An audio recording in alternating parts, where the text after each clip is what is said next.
Kathleen Kennedy's gonna get me. She's gonna get you. She's gonna get me.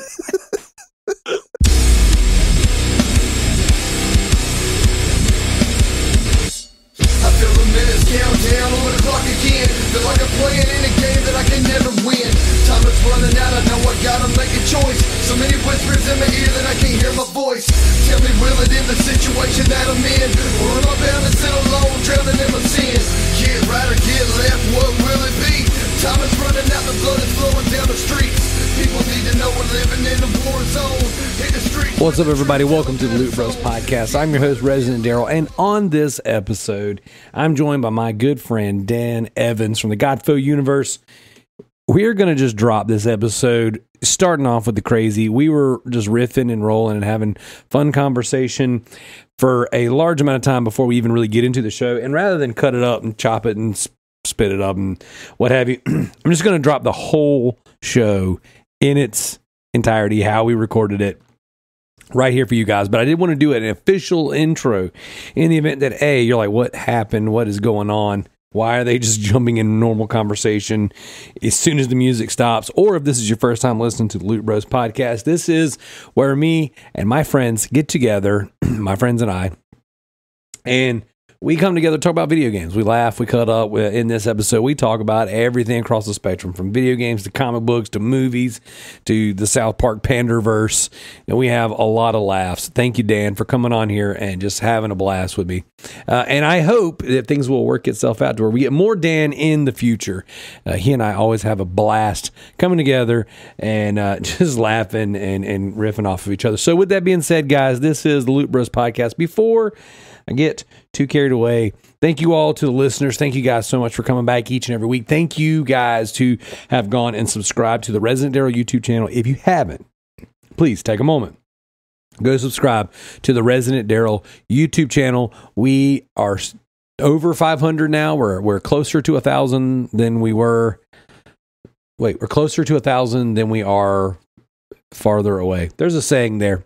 Either way, guys, go check it out. We're getting closer and closer to 1,000. We are filming our 500 subscriber episode update right now, where we do the update on the Connect Adventures Crusade. So we hope you guys dig it. I hope you guys enjoy it. If you haven't followed us, if you don't know what the Resident Darrell YouTube channel is where me and my kids get together, we go hunt video games, build a collection, flip some for a profit to keep on hunting.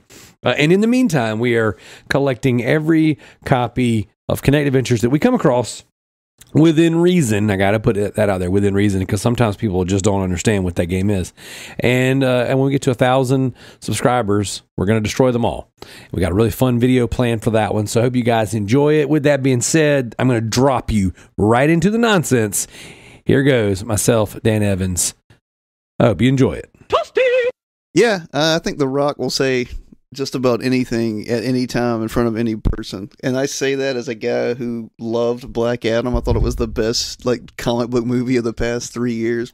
But now I'm with you. I think he just says whatever. It's so funny, man, because as a diehard Rock fan from professional wrestling, that Rock and then the Rock we have now, they ain't the same. And I listened to this morning. So I got to go work out. I got to. I've literally done everything I can to avoid working out today. But I'm getting so fat and so lazy that it's starting to have an effect on me. Yep. Physically and mentally. And so I'm like, dude, go. You got a gym downstairs. Go freaking use it. So instead of going to the gym, I listen to the Rock and Joe Rogan talk about working out. Because you can't do both at the same time. I really feel like less of a man. And then when he got to the point where he all but denounced Joe Biden on the podcast, I was just like, my, how the tables have turned, because you were all in that man's pocket when it was time to vote, and now here you are. He literally walked back a statement about Biden. He said they were just talking about just political thought in general. So it was why can't, when we were growing up, Dan, even in our lives, you could be a fan of either side. You could vote for either side, and no one cared. It wasn't until social media was being controlled by the powers that be, the robot Zuckerberg and all the twat bots at Twitter, that like we weren't allowed to have differences of opinions. You know what I'm saying? And we weren't allowed to think about different sides of the party, and or the two different parties rather. And so they were talking about that. And I'm like, okay, here we go. Now we're having like a conversation where all the stuff that we were saying 4 years ago, we were like these right-wing extremists and all these crazy conspiracy theorists, like, just because we had like a different opinion. It's like, I say we as in the general we, not necessarily you and myself, but just anybody who didn't just, go along with the group thing. And and then I remember the little videos and stuff of Barack endorsing Biden and all this stuff, and then now he literally walked a statement back. He goes, "Yeah, I got friends that support Biden." And then Joe was like, "Whoa. You actually know people that actively support him?" He's like, "No. Well, wait. They're loyal to the party." And I was just like, it's so funny because that was like the. It was like, do you actually know somebody who believes in what this guy's doing? He's not even real human. Yeah, that's the thing is like, you compare your gas prices to mean tweets, and you're like, one of those didn't bother me that much. Man, I'm telling you, like, okay, so so much of my day is driving, like, and so I don't drive for a living. That's the worst part. You're like, I don't get paid for it, but. Yeah. 3 hours of the day, I'm on the road, taking my kids to different schools. We did school choice, so even if we did give in and put our children on, or some of our children on a bus, like the bus isn't offered to all of them. Mm-hmm. Okay, so that being said, I got to go get in Carlin. I got to do that whole thing. So I burn up. So I don't get to drive my truck anymore. My wife drives my truck every day. This little old woman driving this big old truck. And then I'm over here driving this little minivan, which our minivan's dope. So I like it. Either way, so I'm driving 3 hours a day. This sounds like what's funny, this sounds like a rock movie description. It is. Big guy driving the minivan with the kids. That's right. Before you know it, I'll be a tooth fairy superhero. But so I like, and it's so funny because I'm filling that thing up, dude, every 3 days, every 4 days, and between all the sports and stuff that the kids do and everything too, it's insane. And so I was like, I asked my wife, I said, hey, what do you drive? I said, what does the truck have? Does it have gas? She was like, yeah, it's got half a tank, whatever. I said, good, don't drive the van. The van's got 30 miles on it. I gotta go and fill up.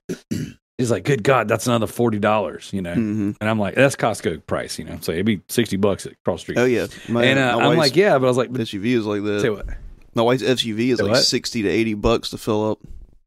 Dude, that's my truck. My truck, I drive a Tundra, and it's like the 5.7 or whatever, Big Daddy, and it just friggin' guzzles gas. And so I said, that's why, because I do so much driving, that's why I drive the van 99% of the time.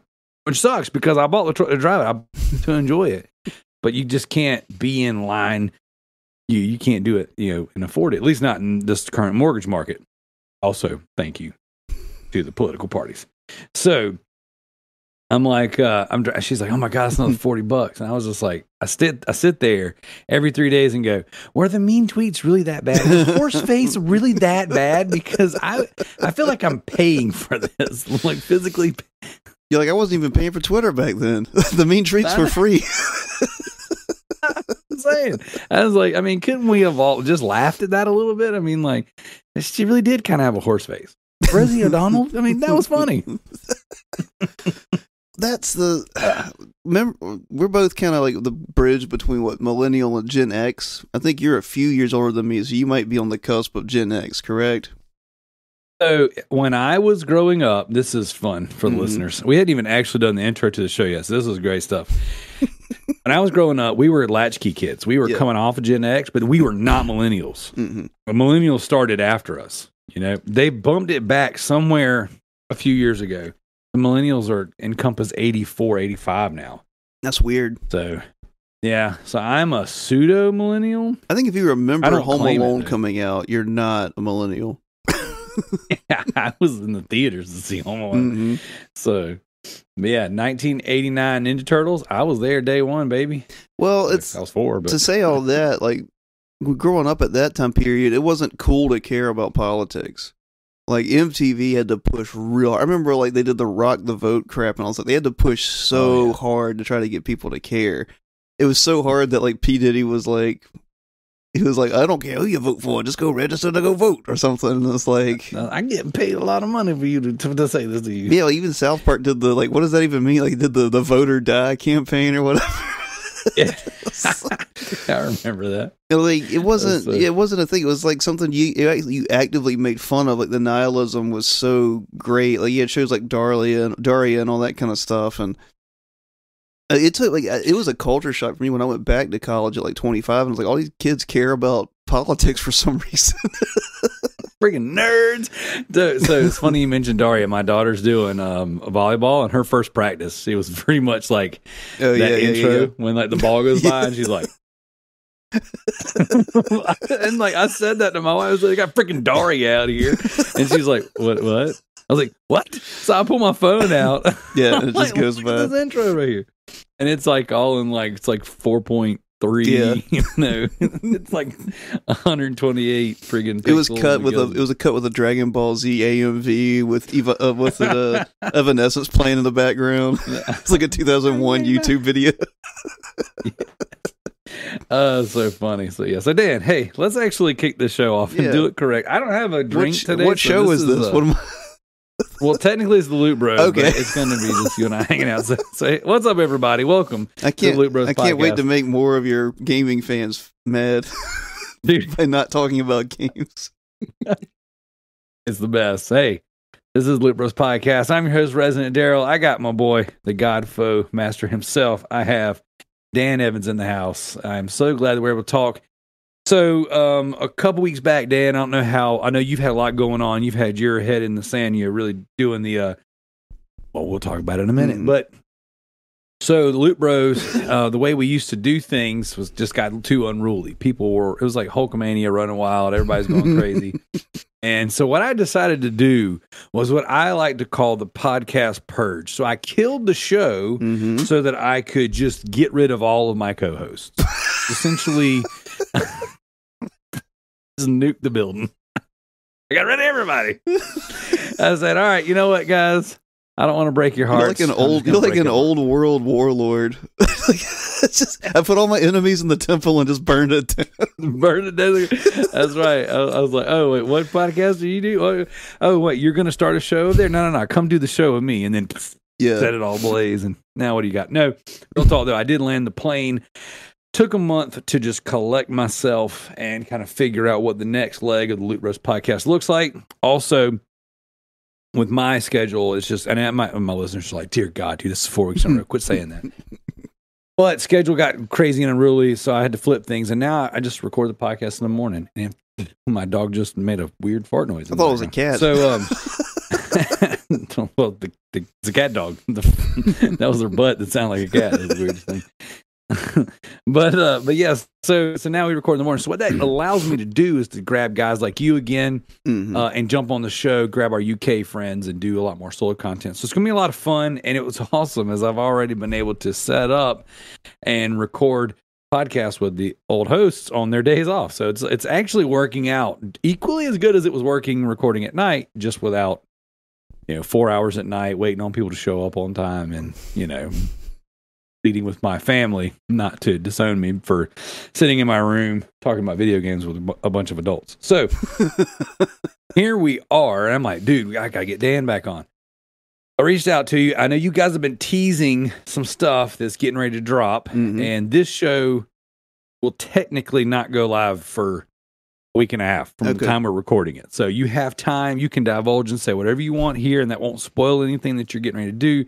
Because next, Monday's episode is already primed and ready to go, and this will go live the following Monday. So this will be the future. It is very possible that nuclear war will break out and we'll all be dead before this actually goes live. The rapture could take place. We could all be, dining, whining and dining with the Lord.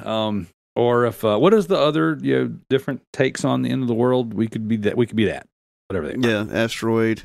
Pick one. Yeah. Well, actually, like, so this whole like Palestine and Israel thing's been like super hot and heated lately. I mean, it is very possible that, you know, they could have nuked each other. Then China got involved. Russia came in like a wrecking ball, and we could be the new Canada by the time this goes live. We don't know. What happens to Canada? Canada is Mexico now. So there's like northern Canada, which is like cold Canada, the regular one. Then there's like middle Canada, and then Mexico would be southern Canada. So, hey man, you're gonna get shot. We don't know. I mean, you're gonna get shot in southern Canada. all that gang violence in southern Canada. But instead of when the Southern Canadian cartel goes to smuggle their drugs, they're like, sorry, yeah, so like the so much or the butthurt emails meme hasn't aged well. So yeah, for all we know, we or I don't know if you're up to speed on the Panderverse, we could have entered into the Panderverse. I could be a black female. Yeah, I could be a diverse woman of color. Yeah, I could be the first Loot Bros podcast of color. The Loot Brothers put a chick in it and make it lame. Kathleen Kennedy's gonna get me. She's gonna get you. She's gonna get me. I haven't watched South Park in 15, 16, 18 years, and that had me in stitches. Yeah, that one had me rolling. Kathleen Kennedy's gonna get me. I love my favorite part was it's the stupid little things always like where he's like pinching people and saying she's gonna get you, she's gonna get you. Like, it's so dumb. So I did I was a guest host on the Hunter Houston ESG podcast. That's my buddy Thomas. That's his podcast for Mad Men. Oh yeah, and dude, he's a wild character. That Thomas is one of a kind. You ever heard that RVD song? It's like, one of a kind. No. Like every time Thomas comes around, that's it's like Rob Van Dam, man. He's like, you never know what's going to come out of this dude's mouth. Yeah. And it's so funny because, a couple months before this whole Panderverse thing came out, he was on the show, and this dude just goes, you know what? F Kathleen Kennedy for ruining Indiana Jones. You know what? And F Kathleen Kennedy. I hope she dies. I hope she dies and rots in hell. And all this whole stuff, dude. I was just like, bruh. Like he was like ahead of the curve, and then the Panderverse drops and it's like, Kathleen Kennedy's gonna get you. Thomas is waking up in a cold sweat. He's like, there's so much with that because like the hate for her started like a couple of years ago out of nowhere. And people thought it was like all made up, but it's like, man, I think when like it's that targeted and like that precise, it's probably correct. And then like she started wearing like the Force is female shirts and all that, and it's like, oh yeah, it's clearly her fault. Yes, 100%. And he's like, so yes, I was a guest on his show, and he went off on a little rant about the thing, and I was like, man, I hadn't watched South Park in so long, like. I was having a conversation with one of our listeners, shout out Jared, and he's a big South Park fan. He's always talking to me about South Park stuff, or I say always, but regular enough to where when I think about Jared, I think about butt stuff in South Park. Like those are the two things that come to my mind whenever Jared is in the conversation. So shout out Jared. He makes all of our funny memes. We called him Dr. Deuce on the show. He did all the poetry. So a freaking hilarious guy. He's always trolled us. And so, anyway, so we would talk about South Park occasionally. He would just kind of go on and off about it, and he was like, "Dude, you really got to check out some of the other stuff." And I was having a conversation with him last night, as a matter of fact, and I said, "Dude, South Park is genius level comedy, but it's so bathed in just vulgarity that like it turns me off. It's like, that's really funny, but also like so many F words. You know what I'm saying? Like it's for me, I just bounced off of it. And then this Panderverse, I heard about it. I like people were talking about it. Thomas was talking about it. I was like, okay, what really sold me on it was Joe Rogan. I was watching Joe Rogan one morning, getting stuff kind of going for the day, and he had this chick on, and I didn't even know who she was, but they were just, I saw a clip pop up, and they were talking about it. And they were just like, dude, they nailed it. They nailed it. And then they had the little skit where Kathleen Candy's going to get you. And I was like, okay, I'm in. So I actually told my wife, I was like, hey, I know it's going to sound kind of weird. I was like, well, we should watch the South Park thing together. And like this woman just like binges Love Island, right? Yeah. She's all about trash reality TV. And the face she gave me, the look of disgust when I suggested we would watch South Park together, I was like, we ain't there yet. So I watched it by myself and I was in stitches. Like it was so freaking funny, man. They just nailed it. And then like the whole idea of the handyman, like they're the billionaires and they're racing rockets across outer space, like all his money. And he's like, Randy, the oven door stuff, I'm working on it. That to me is the funniest part because I have said that so many times. It's like it's been like a 4-week project to like put up a shelf and like I'm working. Dude, my wife's like, we got their floors replaced upstairs, and to save money, I was like, don't put down the shoe mold. That's like $2,000. I got to do the shoe mold myself. You guys level and lay down the floor. And they can have that done in 2 weekends. Yeah. Well, it's been a year, and I still haven't finished it. I've got like certain rooms done, and she's like, babe, I really want shoe mold. I'm like, I'm working on it. It took me a year to finish the fence in my backyard. Because like I'd be like, okay, I gotta go dig through red clay. I did like 4 feet in that. Give me like 3 hours. Yep. She's like, babe, I'm working on it. Can't you see it, Brandy? I'm working on it right now. When he was doing that, I was like, and he's like arguing with the handman. I'm over here on YouTube trying to figure out how to do something. And then my wife, her dad can do anything, can build anything. Like just if you can make it with your hands, he can do it. And so like coming into our marriage, she just had that expectation of like, oh, you have a penis, you can build things. Mm-hmm. And I'm like, well, joke's on you. About both. So I was like, hey, I, everything I know how to do, I've had to learn myself. I've had to teach myself or try to figure it out. So my dad didn't build a freaking thing. My dad didn't even put together an IKEA shelf in front of me before. You know, like like I've never even seen my dad with a screwdriver before. Like, so I'll go one step further. My dad didn't even like to lock the door in the house because if he just, come on, get my keys up. I just like this, nothing. My granddad, I ain't never seen that man build anything, but he had so much money. He's like, people build stuff. He never built a boat that was seaworthy. That's right. So my thing is like what I know how to do, I've had to learn. So, I mean, I'm working on it. It's so accurate because right, I might be learning how to do it. I might be on YouTube. I might have done broke the project. And so that whole scene was just so funny. Yep. It was so accurate too. And I mean, South Park always hits the nail on the head. The only thing is I think they pulled some punches on Kathleen at the end. Like it wasn't her fault. It was evil Cartman. But like it's clearly this woman's fault. We all know it. And everything's showing it like the Marvels bombed. Which who was going to go see that? Nobody. Like it was nobody. It looked worse than The Flash, which is hard to do. What's crazy is that like okay, that's a whole like my thoughts of bringing you on wasn't to have this social political commentary conversation, but seems as how we're there and it's fun. We'll lean into it. The fact that superhero movies right now in a lull. Okay, for starters, Marvel, you guys had the perfect crescendo with Endgame. Mm-hmm.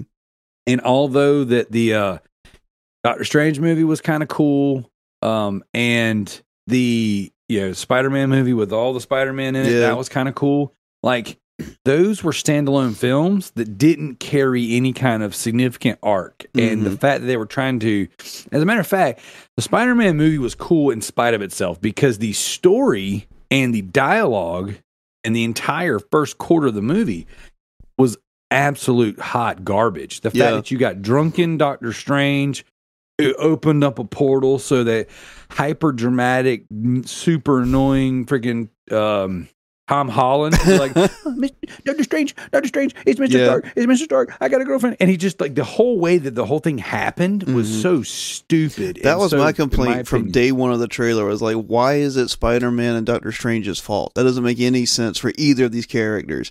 And they tried to tie it in with, this one hasn't learned responsibilities. Like, how did he get this far in life and he hasn't learned basic responsibility? Like he's been Spider-Man for like 5 years now. Yeah, and he's like the whole idea with him and looking up to Tony as his father figure thing. I've always thought that was annoying, and like when I think Tom Holland, I'll always think Mr. Stark, Mr. Stark. I hate it. I was like, Cartman wakes up at night with Kathleen Kennedy trying to get him. I'm like, freaking Tom Holland's. Tom Holland's gonna get me. Like, it's just, I hate it. I hate it. I hate it. I hate it. I hate it so bad. I'm not a Tom Holland fan at all. And so, like, I thought that movie was good in spite of itself, because I thought that movie started off like really, really rubbish, as my friends in the UK would say. It was absolutely garbage. And then it gets cool, but it gets cool because the Tobey Maguire arc finishes. Yeah. Because the Andrew Garfield arc finishes. Like they brought everything in, they made it relevant, which was mind-blowing that they were able to do that, because I was like, man, these things really were hamstrung by studio decisions and really stupid crap, and they were like, oh, no, we landed the plane. Boom, we landed the plane. So that was cool.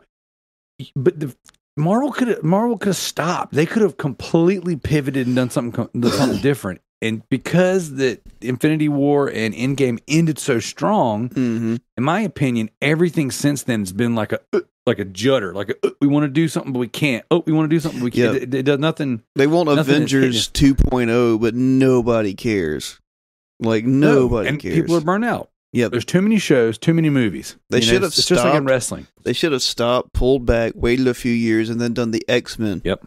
All you get, or just mutants. All you have to do is say the stones have never been used in an isolated place this many times before. It's caused a mutation. That's all you have to do. Boom. Boom. It was that simple. That simple. Or when the friggin' portal opened and the entire army of people came through, it's like, oh, by the way, the mutants are here. Yep. Like, how? We can explore that next week. Or if you really like, you know how great you could have been to, like, Tony Stark's dead. To pay respect to all of that, that's when you do like Fantastic Four. It's basically the idea of Doctor Doom. Like Doctor Doom is a dark Tony Stark. Like you can start doing that kind of stuff if you want to tie it all together. But they're just not creative, man. They're dumb. Like Tom Holland's like, hey, Dark Mr. Stark, Dark Mr. Stark. Everything, yeah, dude. Everything that made that Spider-Man movie bearable came from the other Spider-Man movies. Correct. Yeah. Correct. I 1000% agree. So now here we are, and then and they started planting the seeds, right? Like socially and cinematically.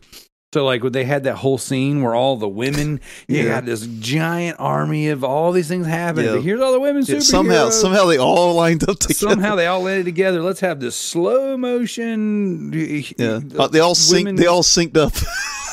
Yeah, it's like they're we cycle together. It's you ever watch MXC? Yep. Extreme Elimination. We intend to be successful. And then it's just like they all get together and they do their thing. Yeah. It's like, okay, cool. And it's like, and I think that, okay, as a girl dad, hashtag girl dad, I think that kind of stuff is cool. Yeah. You know, because I love the idea that there's strong female characters for my daughter to latch onto. You know what I'm saying? So she's not latching onto the sleazy, you know what I'm saying, hoe bag. Yeah, everywhere else. I want good writing for my daughter. I'm not like some freaking woman hater who says, you know, barefoot and pregnant. You know what I'm saying? No, I am. Like, I don't disagree with. I'm just. My thing is this: as for my daughter, I want that stuff to exist. You know what I'm saying? For a comic book enthusiast, someone who enjoys these characters, I want it to exist. So don't get me wrong. I'm not hating, but it was just kind of like, they're going to get you. It was like you could see it. Yeah. You could see it, and it was obvious. It was eye-rolling and cringy. And in the theater, it was almost like multiple people had just kind of called it out. Like, it's like, And then it's like, okay, so they kind of plant the seed cinematically, but then off camera, you got all these freaking hard left whack jobs talking about how Phase 19 is going to be all LGBTQ trans, you know what I'm saying? Like, we're going to have furries in the Iron Man suit. Like, it was just, they were just saying all the things, you know? Yeah. And it's like, okay. Iron Man suit. Yeah. We're going to have the iron he hims, the she shims, you know what I'm saying? Iron they. Yes. Yeah. Dude, Iron Z and Iron Z and all that crap. And the thing is this is like, okay, you cannot disassociate the art and the craft and this everything that's going on, you know what I'm saying, with the timepiece, right? You can't. Yeah. So like the reason why like men look the way they did in 80s action movies is because that's what the depiction of a man was back then, right? So like when you look at it now, it's like I look on that time fondly because men were freaking macho and strong, and they were always the savior type. And it's just like, look at that. These dudes were Greek gods, and it was like, yes, you know what I'm saying. But that was a time and place thing. That's not. That's not always what. So I use that as a parallel for now. Like now, things are different. They are diverse. They are inclusive. They are, you know what I'm saying. Whatever. There's something for everybody. I get all that. But when you market your material and you lead with the identity politics, okay? It leaves an imprint on there. In the same way it would be if we came out and said, all the women in the MCU from this point on are going to be played by Baywatch supermodels, and they're all going to be barefoot, and they're all going to be pregnant. In kitchens. And all the men are going to be WWE superstars because that's what a man looks like. Like, you see what I'm saying? Like, you leave a stain, an imprint on it. So you have, here we are showing you the new direction, okay? And then now we're telling you, because you got people like Brie Larson going out there and saying, yes, we're going to have gay superheroes running the Avengers and all this stuff. Like I am personally sacrificing my vagina for this cause. Like it was going out there and just saying all the stuff. You know what I'm saying? Yeah. There's a point to all this. So then you think about who brought you to the dance in the first place. You know, it wasn't all of them that made the MCU popular. It wasn't them that made Marvel popular. You know what I'm saying? It was us. You know, so when you sit there and you push, hey, this is the new direction. Okay, this is who we're appealing to. This is who we're, for lack of a better term, pandering to. Okay, because this is the Panderverse, right? Then you go, hey, all of you who don't like it, and then they say this in their marketing, they say this on their tweets, they say this on their Facebooks, and in their YouTube videos, and in their interviews, and when they do their tours, their press tours, they say these things like, if you don't like it, you're a nist, okay? And then they go, well, wait a minute, why didn't anybody show up to our movie, Dan? Look at all of the things that we gave them. Yeah, you know. And it's kind of like, well, of course no one came to your movie because you led with the people who were kind of combating and pushing. I'm not saying it's always necessarily a bad thing either, but it's like this was the vision, and this was the cause we attached ourselves to, we sold out to. And sure, probably somewhere down there is a decent movie or some decent actors. But you tie the push and the agenda for like, that's kind of a trigger word these days, but like, you understand what I'm getting at. Yeah. And then also the backbiting and the combative nature of on the onlines, on the internets. And then it's like, now you tie all that in with this current influx of just bad writing, just movie after movie, concept after concept, just being not good, not creative, not new. And you come off the heels of an epic 18-movie story arc that was just unprecedented. It's the perfect storm for your entire next leg to be a disaster. And then they go, Dan, I don't know why anyone didn't come to see our movie. Why don't they like this? Look at all the boxes we checked. And the thing is, like, to fix that wouldn't have been hard. Like, if you guys wanted...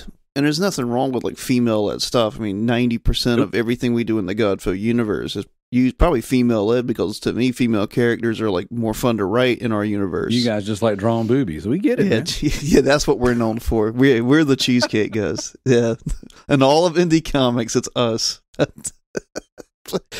But all you had to do is what they failed with Ironheart. But there's two things with it. Like, first of all, in the 80s, a lot of that was... they at least had an idea, which is the epitome of male and female. Like, they pushed everything to its biggest limit, like the biggest dudes, the curviest, ladies and stuff like that. Right. But even before that, like, Alien was female led, And the whole point of that was but again, it was that appeal was, let's do the ultimate, basically mother story. It's basically Alien 1 and 2, Alien 3, nobody counts. But Ripley survived because she was more feminine, because she followed protocol, because she had a motherly instinct and she was afraid. She didn't go in guns blazing, and that's how she survived. And in the Alien 2, it was her mother instinct, and she told even was it Ramirez? I always forget her name. The female space marine, that was part of the Aliens crew. So they even had like a masculinized female, and even she got wrecked because it was like, you can't brute force your way out of this. This creature destroys mankind. You know what I mean? And they did this, and that's why Predator was so good too. You get these super masculine ultra, and it's awesome, but it's a deconstruction the right way because they overdid it. It's like, okay, we get the most masculine dudes, but they're fighting something that is so powerful they can't muscle their way through it, so they had to revert to he still was a man overcoming it using primal instincts and stuff. But all that to say, you should have tied everything in where Captain, because the Avengers were built around two dynamics: Captain America and Iron Man. And those were the two. Of course, Iron Man learns to make the sacrifice. Captain America learns that, to interact with the world, basically. And yeah, anyway, so you could have picked it up from there with, the Avengers are broken up. They're either too old, aged out, or they're just retiring because they just saved the Earth. And you could have had Hawkeye be injured, all this kind of stuff. And then you could have young people or young girl or female people pick it up from there. They just have to earn it. You have to start an arc. And they tried it with Ironheart, I guess, in the Wakanda movie, and it was just, her art was awful. Captain Marvel's art was awful. These aren't people. These are stand-ins. These are perfect human individuals. These are perfect humans that have no arc and know nothing whatsoever. And it's like, man, it's not because they're female. It's because you guys are just bad writers. Yeah, I mean, and I mean, I look at some of the characters that have come in previous films, and I think that, man, just so well done. If you look at the X-Men movies overall, not great. But Jean Grey, from start to finish, was awesome. Was well written. I think they had the perfect character to play Storm and Halle Berry. Oh, Halle Berry was great as Storm. Right. But then when they did the young, characters, it was terrible. Yeah, and Young Mutants is one of my favorite of those movies, even though it's bad, because it is bad. but it had the potential to be fantastic if they'd have made the bad guy. I think the bad guy should have been, if they're going to do the Demon Bear arc, which is what they did, they should have done it better, or they could have done Shadow King. They could have done anything, and that's the problem, is it had so much potential. They wasted almost all of it, and there's so many parts of that movie that was like, what's the cringiest way we could do this? And then they chose that. To me, it's a cult classic by accident, because I love it, even though it's bad.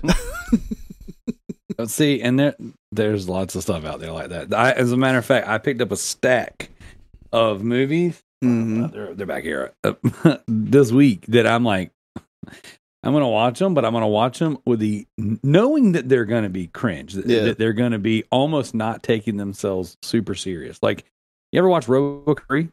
Oh yeah, it's terrible. I bought that this week. Yeah, pull it up. So check it out. So I got this one, Bone Hill Road, some werewolf film. God only knows what the freak this even is. That's the cover is cool. I don't like it. It looks awesome. Yep. So I picked that up, but that's a B movie all day long. You ever seen the Critters films? Mm-hmm. Dude, they just made a new one. The first one, I've never seen Critters Attack. I don't even know what year this came out, so I'm excited about this one. But it's like, wait a second, Gremlins was a hit? What if we did Gremlins from space? And they just eat people on farms. Dude, the first movie is so cringe, but it's amazing. It's like almost deliberately bad. So I'm gonna try this one out. Of course, RoboCop 3. Mm-hmm. I picked all these up for like $4. And here's two movies. Should have been good, but they were terrible. Max Payne and Hitman. Oh, the Max Payne game I absolutely loved. Oh, the game's great. So, but I picked this up. This was dope right here. So this is an unintentional pickup segment for the show. I didn't invite Dan on for us to share pickups, but have you ever seen the Marvel Knights animated X-Men films and stuff like that? Are they good?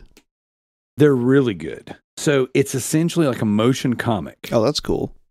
And so while I was doing my emails and I'm doing this, like, work is so slow right now. So I do like an email campaign kind of thing every day where I'm contacting all borrowers, contacting realtors, just trying to keep like points of contact. So I call them some days, I text them some days, I email them some days. So what I had going on earlier is I'm watching on one of my monitors, Wolverine Weapon X, and it's Tomorrow Dies Today. Nice. And it's like Wolverine versus Deathlock, but it's like a bunch of Deathlocks from the future, and they're coming back to assassinate characters like Terminator. It's basically Terminator, but in the Weapon X universe. Oh, that's and it's cool. Wolverine teamed up with Captain America, Nightcrawler, and a couple other people. Is friggin' dope. Cutting heads off, cutting arms off. Wolverine gets his intestines blown out by a Deathlock a couple times. Yeah. Like, freaking dope stuff. Dope stuff. And then I picked up this Predator triple pack. I think I paid 25 cents for this, actually. It was Predator 1, nice. Which I own in every format there is. Predator 2, and then Predators, which Predators... That one's pretty good. Yeah. The main actor makes it really bad. I think he's terrible. Adrian Brody. Yeah. He's not a tough guy. He tries to play those kind of roles, and it's like, okay, man. It's not working. Can you be a scientist or something? It's like when Tom Holland was in The Devil all the time, and it's like, that's a good movie, but Spider-Man. Or Spider-Man. Mr. Stark. Anyways, so I say all of those things to say I am no stranger to B movies, B games. Like what I've been talking about on the podcast a lot lately is just these lesser known B style video games that they have a vision. They're trying to execute the vision. It's not always done well. Sometimes it's got some jank to it, and I am all in on that. But when you have $1 billion in production and marketing, and it's just not good. You know, like I can't take it serious. Like there's some stuff where I go into it knowing it's not going to be a Marvel film, and then when you have a Marvel film, and we'll use DC as an example because everybody, like, people get super butthurt when you talk about Marvel, but they are all about trouncing on some DC. And then you and I get together and we like love DC stuff, love our DC properties. But then, like, dude, The Flash wasn't great. No, it was a good first watch. I watched the second time and I was like, okay, the humor is gone because like the jokes were only funny once. And then when they weren't funny anymore, they went from funny to annoying. So Barry Allen in the film is super annoying. Ezra Miller as Barry Allen is just annoying in general. And like they just hyper focus on it. And they take, okay, here's annoying Barry Allen, but like, oh, we'll go one step further. Here's a more annoying version of Barry Allen. I'm glad that exists because it does prove a lot of things about art, which is you have Snyder's vision versus when anyone else does it. And we know when anyone else does it, that's made by committee. We know the execs are making that film. And it shows you it's not the characters that sell properties. It is not properties that sell properties. It is artists. Because that dude 100%. Did those so much better. Even if you don't like Snyder, you compare those two objectively and the Justice League objectively, and you're like, okay, this is better than this because one guy did it better. And that's what the B-movie stuff is. It's so much better to have a small team or a guy that has a vision and it's finished, and maybe it's not perfect, versus like something, $1 billion thing made by committee that's just trash. You know what the next step is? And I think Marvel movies will be some of the first ones to do it. We're going to have full-on AI Marvel movies. Like, no doubt. AI just friggin' spits it out. It's like, because they don't, I don't think the executives get it, you know, like, and we're seeing that more now than ever because, and especially when Snyder's not absolved of it. He loves a green screen, but like, it just seems at least he does it well. And I agree.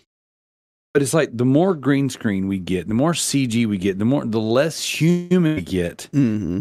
at your core, you've got to have a great story. You got to have great characters written, because everything else is coming in flat and it's a little more artificial. Like when you go to look at an old horror movie or something that everything was like practical effects, it hits different. Oh, it's so much better than a bunch of CGI stuff. So I don't know. I feel like, man, rounding this whole conversation back to the Panderverse, Mm-hmm.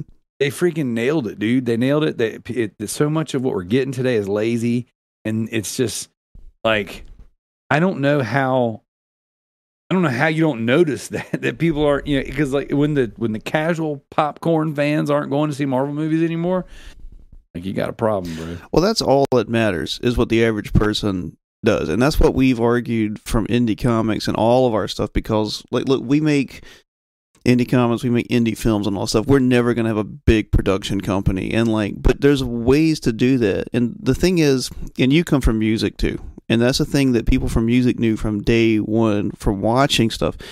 It's, the bands that are fake. The guys that rely on auto-tune, that rely on quantization and samples, not because they think it's cool, because they can't do it. And there's a difference, and there's, you just see it, because everything that happens in art happens in music first, because music is the more primal, and it was the first art they could make the most money out of first and consistently. So every art that is affected, it's affected in music first. So it's like when AI art came out, I was like, welcome to the synthesizer, guys. We've been dealing with this for like 30 years. It's like that meme where the dude's got the noose on and he looks at it first time. But that's the thing, is like, those bands, and like fans know, and that's all that matters, is that the average man is the average fan. It's not some bot on Twitter. It's not some shill on Twitter that has like the fact that they have to keep you have to keep praising the Rise of Skywalker, but Last Jedi over and over and over to stop it, because people know it sucks.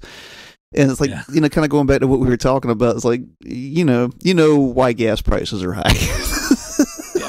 And the fact that there's so much lie and apparatus consistently pumping towards you, that tells you, like, man, it's like the Shire, man. Go into the Shire, smoke some tobacco, eat like 17 breakfasts. That's reality. It's not like the crap that's being shown at you, Wild. Freaking wild. So it's so funny, because I've been listening to, it's weird. I've never been a Joe Rogan person, but I've been listening to a lot more Rogan lately. Mm-hmm. And they were just talking about Twitter farm bots and paid for people going online and arguing and stuff. Mm-hmm. And I was like, dude, one of the heads of DC just got busted for doing that, fake Twitter accounts and going online and arguing on behalf of their properties and stuff. And it's like, the fans see through that nonsense, dude. And even when we don't know that we know. Yeah. You know what I'm saying? Like I liken this back to the political stuff that we were joking about earlier. Is my wife and I'll say something that I've been reading up on the internet or something I've listened to some people talk about for a while. And she'll go, wow, you're a friggin' conspiracy theorist. And then like 6 months to a year later, it's like, oh, this is just like commonly accepted now. Mm-hmm. And I'm like, yeah. But when I said it, I had a tinfoil hat on, and it's like, I'll even dial it back to a conversation I was having today. One of the old Loot Bros co-hosts sent me a TikTok, and I don't have the TikTok app.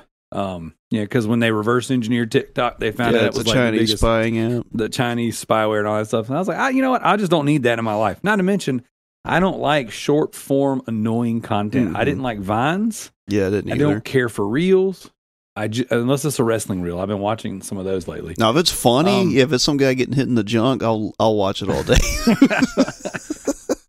But for the most part, I don't consume that type of content. So this is not for me. Okay, so it's easy for me to go, well, China. I'm not messing with it because China.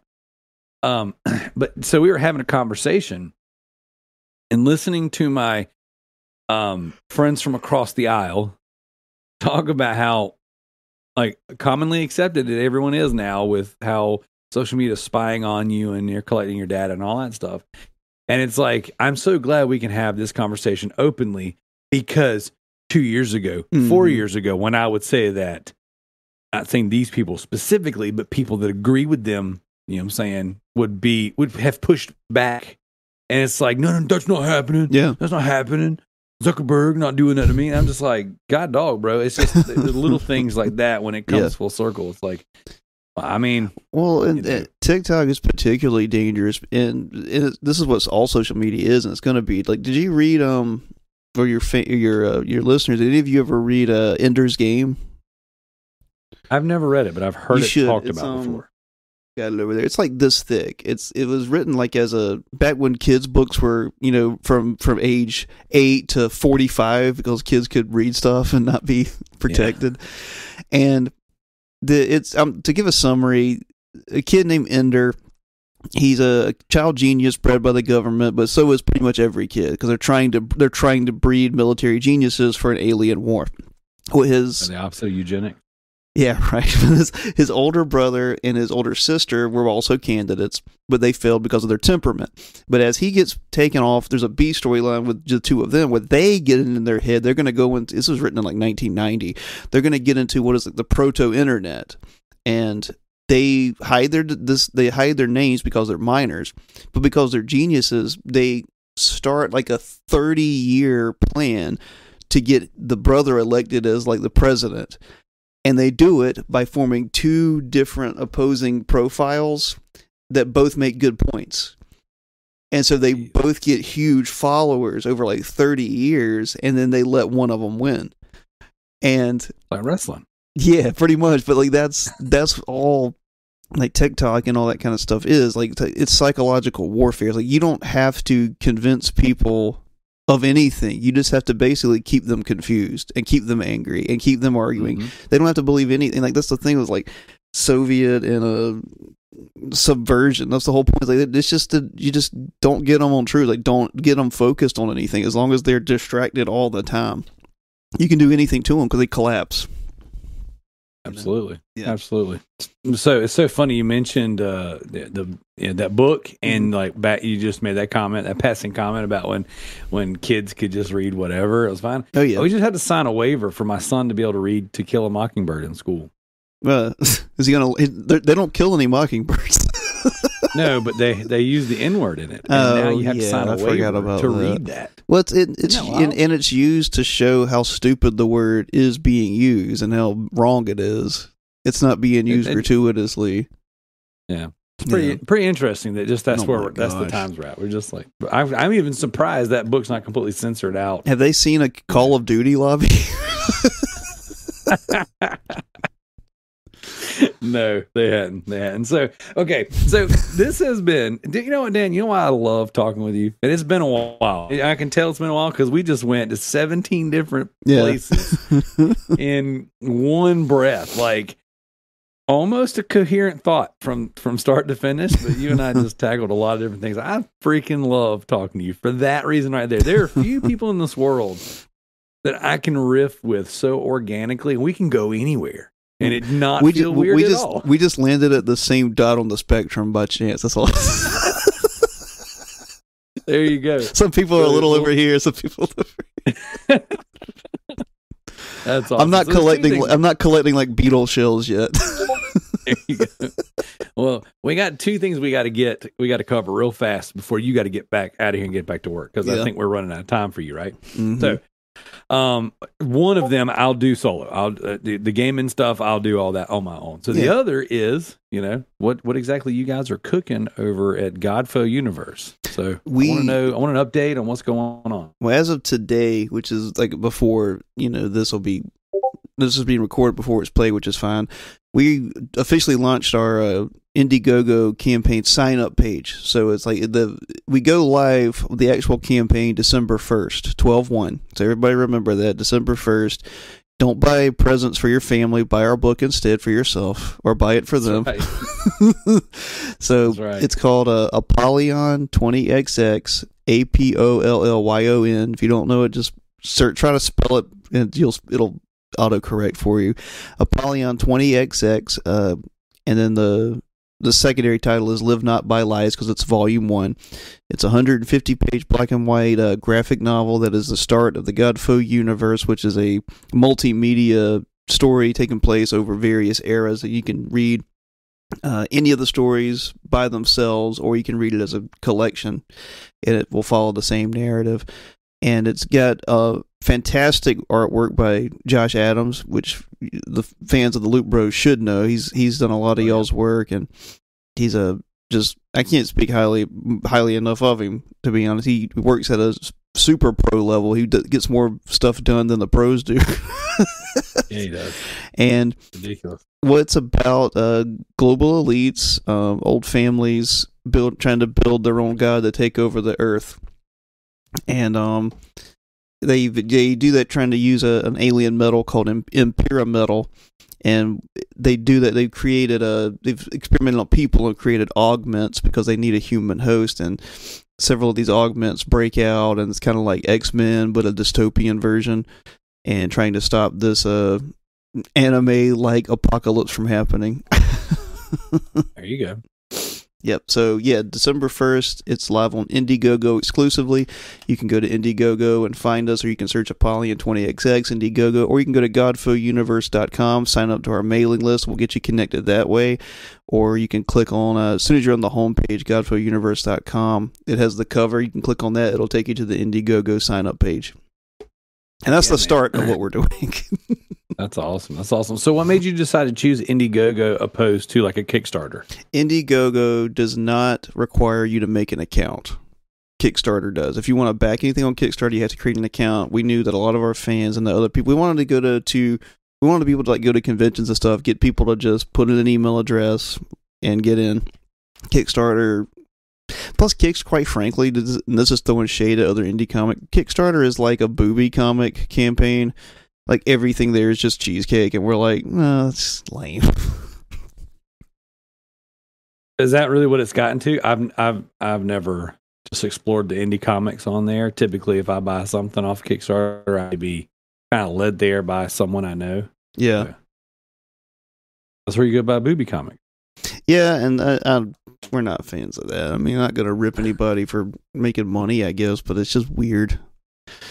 But we've got already got a short film up, Apollyon 20XX, The Tithe. We've got several more. We're working with Colin Finlayson, who is an unbelievably talented photographer and cinematographer. Does everything from his cell phone because he's just that cool and that minimalist. We've got at least 2 more movies, I think, coming out. Short films, I should say, coming out this year, and then a big one we're hoping to do called Apollyon 20XX, The Holloman, which is we hope to be like 20-30 minutes and really kind of go and make it a bigger feature. They can go to godfouniverse.com under comics, like the Apollyon 20XX era. We have the Lamentations, we'll have the Revelations of it. These are kind of companion pieces that are like 80 and 60 pages. We've got a blog, The Road to Apollyon 20XX. We've got a book club we just started. You can join through our Discord, and that's just Godfo Universe, or you can join our mailing list, and I'll get you on everything there too. We're trying to make something like a dedicated site that people can go to that isn't just periphery stuff or people slinging stuff. Like, we want people to be involved in this big, huge, awesome, like, comic, video game, film, prose, novel process that's just a huge world, you know? Heck yeah, dude. Sounds like you guys are really putting in some work and y'all are really cooking, so that's freaking awesome. So I'm super excited for you guys. Anytime that you guys post something, I go try to check it out, man, and I'm a big fan of you guys individually and of your work. So I appreciate it. Likewise. Excited. So I'll definitely post all of the links to everything here in the description, the bio, and all that good stuff, and we'll be peddling your stuff for sure. As a matter of fact, I got a drawer full of your comic books over here that I need to return to you. Yeah. So we didn't get to do the convention together. Yeah. And then I didn't get to do the convention at all due to some last minute scheduling issues. So we got one in the same area in the spring. If you want to come out for that and just like come hang out and stuff, I'll get you and we can just. I told Josh I'm gonna pick a day when my kids go out on break, probably Christmas break, probably December time. Just go one day and try to grab you guys for lunch or something, or for dinner one night, and just come to you guys and hang, because we used to travel so many times a year down past you guys, but we would never find things out smart enough to where I could just stop and see everyone. Yeah, it was always like I got these good intentions, but then we get on the road, it's like, Yeah, I'm booking it like Kathleen Kennedy's going to get me. She is, man. You're going to be a diverse woman of color next time I see you. This is Darrell. Who's this? Oh, this is Cartman. Oh, okay. So you guys are mad that Cartman is different? No one thinks it's weird that Cartman's been replaced by a black woman. Oh, so funny. I love how they just were just like, oh, okay. What's so funny though is that the diverse characters were almost funnier than the original characters. Like they did it so well. Like I could watch a whole season of that. I think old South Park would have done this, and I think they should have. Old South Park would have left one character that way in the new universe, and it probably would have been like Butters or something. Or Kenny. Yeah, or Kenny. And I think that's what they should have done. That's the only thing I would change is they should have made that happen. Well, you know how now I think it was in the I'm piecing together what I've heard of the South Park show, and then when I played in the game. So it wasn't Man Bear Pig like a thing? Yeah, Al Gore in the show. Yeah, and then he was in the game. So it could be that the Cartman Kathleen Kennedy just stays around like Man Bear Pig and comes after terrorizes places from time to time. So hey Dan, I appreciate your time, man. I would love to sit here and ramble on with you longer. I know you got to get back to work. I got to get back to work too. But hey, let's do this again. I'll eat up as much time as you can throw my way. Guys, if you're listening to this, go check out the Godfo stuff. You guys know that since the official announcement of Godfo becoming more than just a 10-year passion project for these gentlemen, that we have been pushing Godfo here in the group. So we definitely want to, show up, show out, and support you guys. And I appreciate you're doing cool stuff, man. Yeah. If your work sucked, we'd just be like, hey, Godfo. If it sucks, I want you guys to tell me to my face it does, and then I can just deal with it. Look, I'm gonna need you to take your book. All right, take your main character, put a chick in it, make her lame. Yeah. Well, thanks, man. I appreciate it. Awesome. Well, hey, guys, this has been the Loot Bros Podcast. We'll catch you next week, and we're out of here.